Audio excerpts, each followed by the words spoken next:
Rádio Bandeirantes.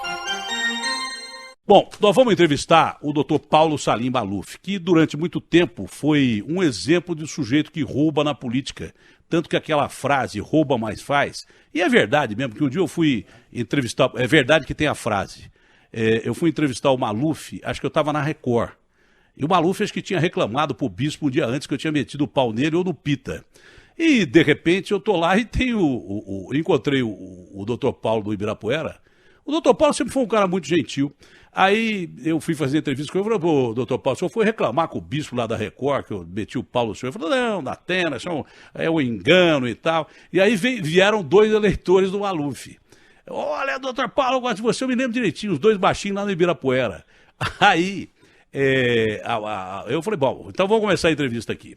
Eu falei assim, e a senhora? Ela falou assim, eu gosto do Maluf porque ele rouba mais faz. Falou na cara dele. Aí o Maluf falou assim, Datena, você vê o que os meus detratores fazem comigo. Aí, ó, fica essa ideia aí.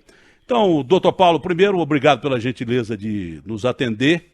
Eu vi o seu tweet ontem, achei até muito interessante, que o senhor não está em nenhuma dessas operações realizadas pela Polícia Federal para prender ninguém.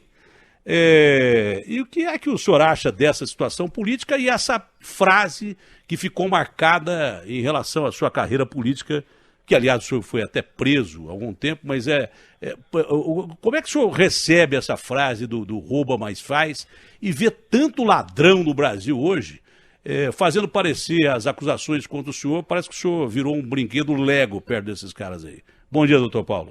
Bom dia. Em primeiro lugar, só para restabelecer a verdade, eu fiz e não roubo.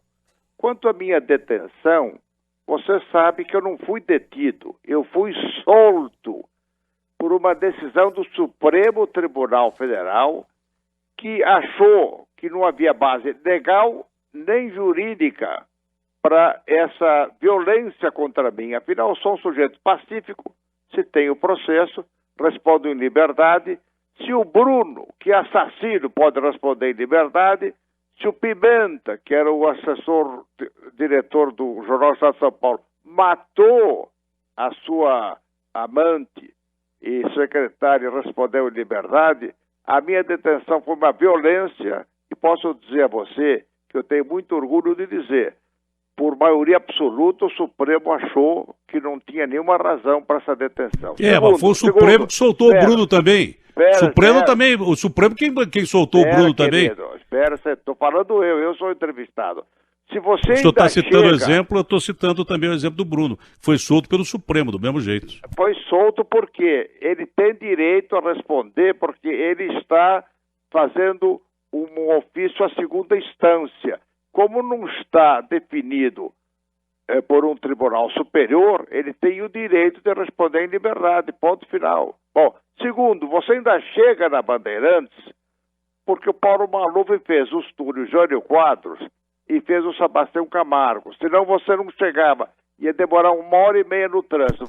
Não é meu caminho, Maluf, não é meu caminho. Pera, você e toda São Paulo. Agora eu faço aqui um desafio.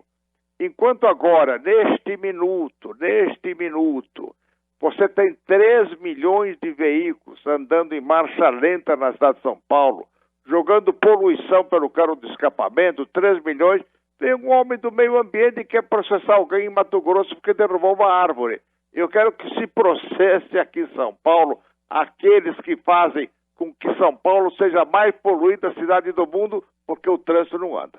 Não, é mais poluída porque não tem controle da poluição, porque tem 23 milhões de habitantes na sua zona metropolitana, é a 3ª maior cidade do mundo e não tem a fiscalização adequada, e aí você está certo, eu concordo com o senhor. Jogaram não é 3 não, jogaram 7 milhões de carros na rua, e isso foi no governo Lula, que, vamos comprar carro, você comprava mais carro. Você comprava mais carro do que geladeira, entendeu? Então tem 7 milhões de veículos poluindo São Paulo. Ser contra, porque quem produz carro, que é o metalúrgico no país, ele tem emprego exatamente porque ele está construindo o carro. Não, eu não sou contra, eu não sou contra, eu estou dizendo que você está errado no seu número, não são 3 milhões, são 7 milhões de carros. Como a China, não 3, são 7. A China, os Estados Unidos, a França, a Alemanha, a Itália, são grandes porque produzem automóveis e tem uma boa indústria automobilística.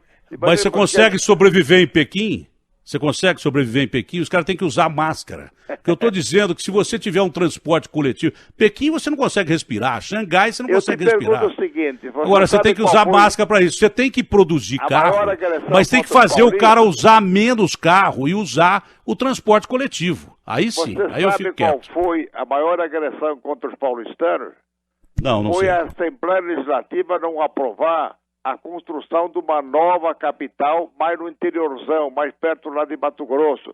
Porque aí nós teríamos tirado 3, 4 milhões de habitantes dessa cidade, nós teríamos menos favelados e melhor qualidade de vida. Veja, a Alemanha só tem uma cidade com 3 milhões de habitantes, que é Berlim.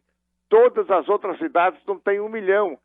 Por quê? Porque a população é distribuída igualmente em toda a Alemanha. Então você tem qualidade de vida, não tem violência.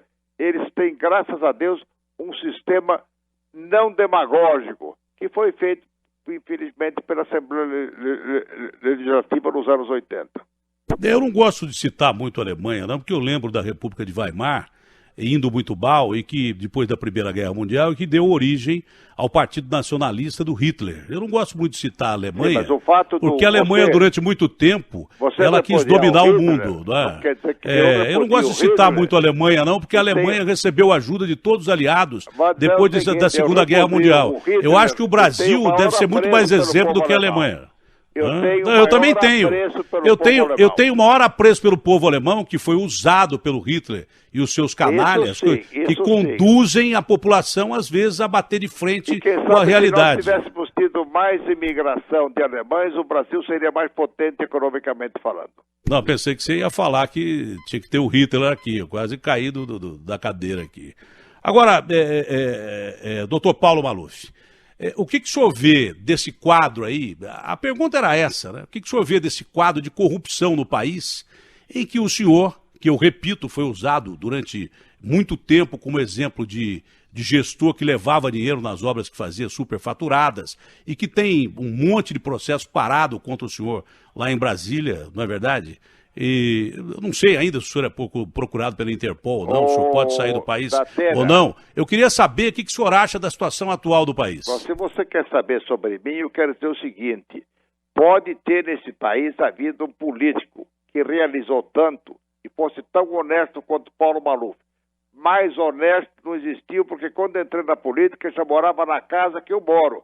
Eu não troquei de casa e nunca troquei de partido. Eu acho que eu sou um exemplo de político realizador que fez, e se eu não tivesse sido prefeito e governador de São Paulo, você não podia sair na rua, porque eu construí... Não, eu não posso sair na rua ainda. São Paulo está um desastre. Nessa cidade eu construí 60 viadutos, sabia disso? E cada vez que alguém queria aparecer... mas o problema não é... O problema não é o Maluf, o problema não é o que você construiu. Que você construiu mesmo, tá lá, as obras estão aí. O problema é que dizem que você levou muita grana para construir isso. Não é verdade, é mentira. É oportunidade para você falar sobre isso. Você assina embaixo desses caluniadores, que eu vou ter que processar você, não é? Você faz o que você quiser, ô Maluf. Eu estou preocupado com o processo seu. Você tem quantos processos parados em Brasília? Quantos processos você tem? Quantos processos você tem parados em Brasília? Eu tenho 50 anos de Eu tenho 45 de jornalismo. Você não vem com ameaça. Não, você não veio, ô Maluf, você não veio me ameaçar aqui, não. Que eu não tenho medo de ameaça, não, ô Maluf.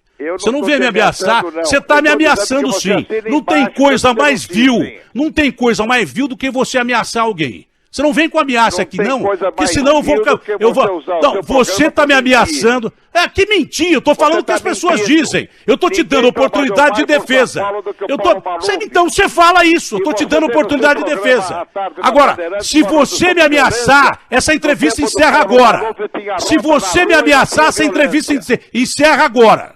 Você quer me ameaçar, a entrevista acaba agora. Tinha rota na rua e não tinha violência. Hoje tem rota na rua e tem violência, ô Maluf. De Rolex na rua direita, viu? Mas quantas pessoas moravam aqui, ô Maluf? Naquele tempo eram outros tempos. Não, eram outros tempos. E naquela época, polícia, o Maluf, naquela época polícia era sinônimo de execução. Você quer isso de novo, Maluf? Você falar para botar rota na rua com sinônimo de execução. A gente fala para colocar rota na rua para a polícia, dentro da legalidade dela, proteger o cidadão. Roubar a vida, ninguém tem o direito, porque ninguém tem o direito de decretar pena de morte para você sem lei. Entendeu? O Maluf, Sim. É lógico que tem que agir, o Maluf. Ô Maluf, você vem falar de segurança para mim, faz 20 anos que eu falo sobre isso. Eu defendo a polícia legalista, não do jeito que você falava. No tempo do Maluf era melhor. Mas eu defendo a polícia. Que do tempo do Maluf era melhor? Você falava para botar rota na rua para matar os outros. Eu falo rota na rua que a polícia seja legalista, até para matar se o bandido atirar nela. É diferente do seu contexto. O meu contexto não é o seu. Graças a Deus o meu contexto não é o seu. Quando ele atira em cima de um policial, o policial tem família. E tem emprego pelo Mas é a mesma coisa que eu estou falando, é a mesma coisa que eu estou falando. Você pregava era outra coisa, é a mesma coisa que eu estou falando. Sim, o policial. Eu também defendo. Não pode morrer. Eu defendo também, mais que você. Todo dia eu defendo o policial. Muito mais que você. Agora, eu queria te perguntar uma coisa. Você quer continuar a entrevista para me ameaçar, para rusgas passadas, ou você quer continuar a entrevista legal e responder o que eu te pergunto? Nunca pedi pergunta e nunca impedi perguntas. Tá bom. Você não pode mentir pela boca dos outros. Eu não estou mentindo, eu estou falando o que todo mundo diz e você tem a oportunidade de você responder. Por que você não responde o que eu pergunto? Você está respondendo. Você está tendo o sagrado direito de responder. E a tua potência aí, infelizmente, tem muito pouca audiência. Mas a Rede Globo eu me defendo. Tem o quê? Estou dizendo que você tem pouca audiência, mas na Rede Globo eu me defendo. Você acha que nós temos pouca audiência? Vocês não, você. Então por que você está falando aqui? Porque você me convidou. Se tem pouca audiência, ô Maluf, se tem pouca audiência, vai falar lá na Globo. Não, tem pouca, se tem pouca audiência, vai falar na Globo. Obrigado, bom dia. Tem pouca audiência, vai falar na Globo. Eu não admito o cara desprezar o veículo que eu trabalho. Não admito. A mim ele pode falar o que ele quiser. Vai lá falar na Globo, se tem pouca audiência. Vai lá falar na Globo. Se quiser falar na Globo, vai lá falar. Já que tem pouca audiência, vai falar na Globo. Aqui é a Rádio Bandeirantes, vou para o intervalo comercial e volto já.